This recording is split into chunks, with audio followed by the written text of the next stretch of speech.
not just last year, even for this yoga day, our focus is on children and on soldiers in the country.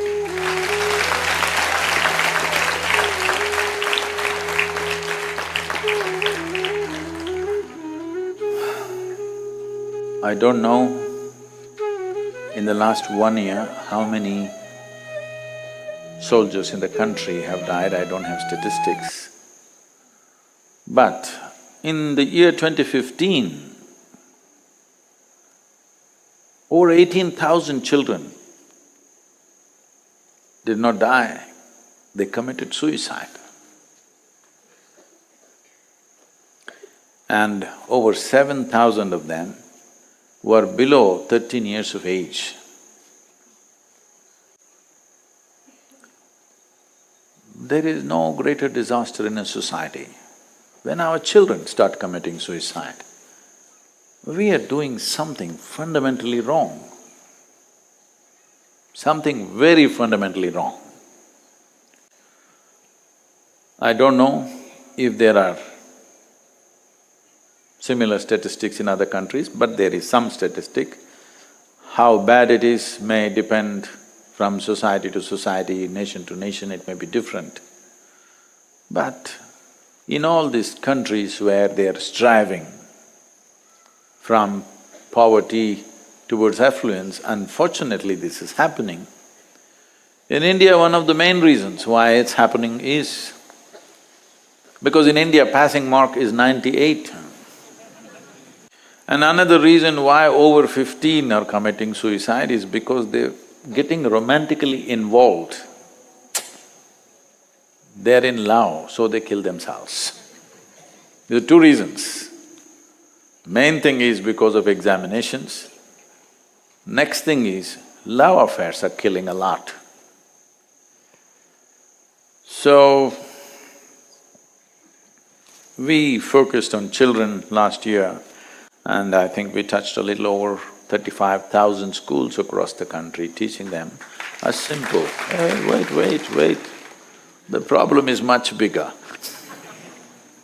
35,000 schools in this country is still a drop. We taught them what is called as Upayoga, which is very easy to transmit. Something that's easy to transmit and easy to practice is important when it comes to children. One thing is the numbers are big, so it must be very simple. If it is complex system of yoga, if it's highly sophisticated system of yoga, the delivery will be minimal, because delivering very complex systems of yoga, which are transformative, but if we do not deliver them properly, it could be very damaging. It can cause much damage. So, the simplest form of yoga, which is called as Upayoga, the idea is, one thing is to bring a chemical balance in the child so that… See, essentially, suicides are happening because emotional, big waves of emotion happen, and at that moment it feels like it's better to die. Many times, in many people's lives, they might have felt like this, but it passed. You didn't take action. Yes or no? Many moments when something really went wrong and you were emotionally upset, you feel like, I must kill myself, but no action, it passed. That moment passed, after that, of course you want to live. But unfortunately, for some people, their emotions are sloshing so much at that moment, they actually took action. And unfortunately, they are also efficient. Nobody knows the statistics of attempted suicides. In India, nobody will tell anybody, I attempted suicide because only recently this law was unpeeled, otherwise or rather repealed. Otherwise, in India, it's a crime. To attempted suicide means you can get 7 years in prison. I'm saying someone attempted suicide means he needs compassion, not punishment. He needs tenderness and care, not punishment. But attempted suicide had 7 years imprisonment, only now, a few months ago, it was taken off. This does not mean you can attempt.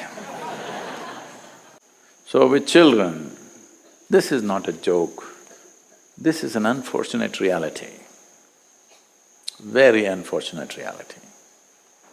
That little children who must be bubbling with life, think of taking away their own life is unimaginable, isn't it? So,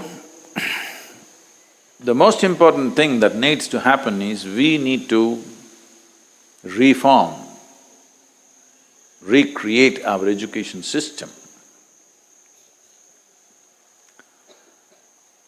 But that is not one day's job. That needs dedicated people. By bringing in a new system, it's not going to work. The people who conduct the system must have love for what they're doing. Teaching or handling of children cannot and should not be done in a professional way.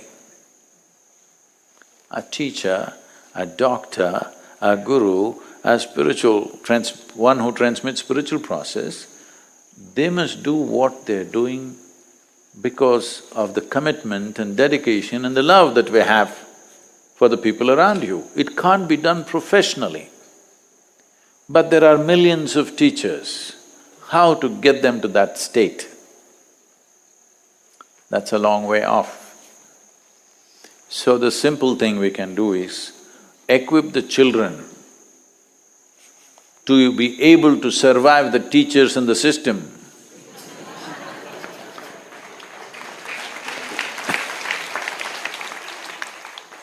That they have sufficient balance, they can handle the madness of our so-called education systems.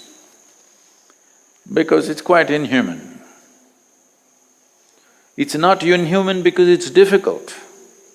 It's inhuman because of the way it's conducted. I think it's too bloody easy, it must be made much more difficult. Children must learn to stretch themselves beyond their limits, but it's the way it is done. Who is doing it is the question. When someone is joyful, you can stretch them as much as you want and they are fine. When you don't know how to keep them joyful, if you stretch them, they will break. Yes or no? So, one thing is to bring yoga so that children are equipped to handle this. What type of yoga? A simple form, as simple as possible, so that it's easily transmitted without distortion and they're able to practice in a very simple way. And if they deviate 10–20%, there is absolutely no harm. Because if you teach highly sophisticated yoga, above all, the skeletal system is growing up without knowing what is what. I see all kinds of asanas are being taught in the schools to the children. When your skeletal system is still growing up, if you do certain type of asanas, your skeletal system can get twisted out.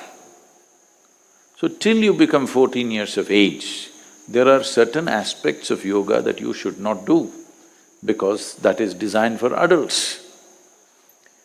There are certain types of yoga that girl children should not do because of the nature of their biology. But without any of these things, common prescriptions are being done to everybody. So this is very carefully calibrated system of yoga, which helps in the development of the child physiologically and psychologically. Above all, it is focused towards bringing a certain level of emotional balance. This will not just avoid a disaster of suicide, Believe me, for most human beings, whatever intelligence they have, whatever competence they have, whatever capabilities they have, only a small percentage of that finds expression because they are not emotionally totally balanced. They always fear. Unhappiness, misery, disappointment, depression may take them over, so they will only go at that pace because there is no balance. From anything to anything, from the simplest thing to the greatest things we do, even if you have to ride a bicycle, if you have no balance, you go like this, you can't look here, can't look here. But if you have balance, you can leave your hands, look at everybody, do the mischief. Everything you can do because you have balance, isn't it? Same goes with life. If you have balance, at a time you can do many things. Otherwise, if you don't have balance, you're doing one thing, you can't do another thing.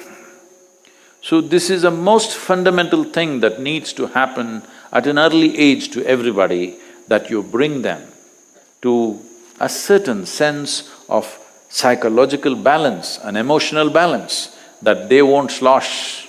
You create a chemistry of balance. If this happens, they will get to explore their intelligence, their competence and their genius in many different ways. If this one thing doesn't happen, you will see, even if there is enormous capability, it goes unexplored for the fear of suffering. This is true with 85% of humanity, that they do not explore the full depth and dimension of their competence simply because they are not emotionally balanced. And this is equally important for the soldiers. They must be emotionally balanced. So this year we are focusing on children and soldiers.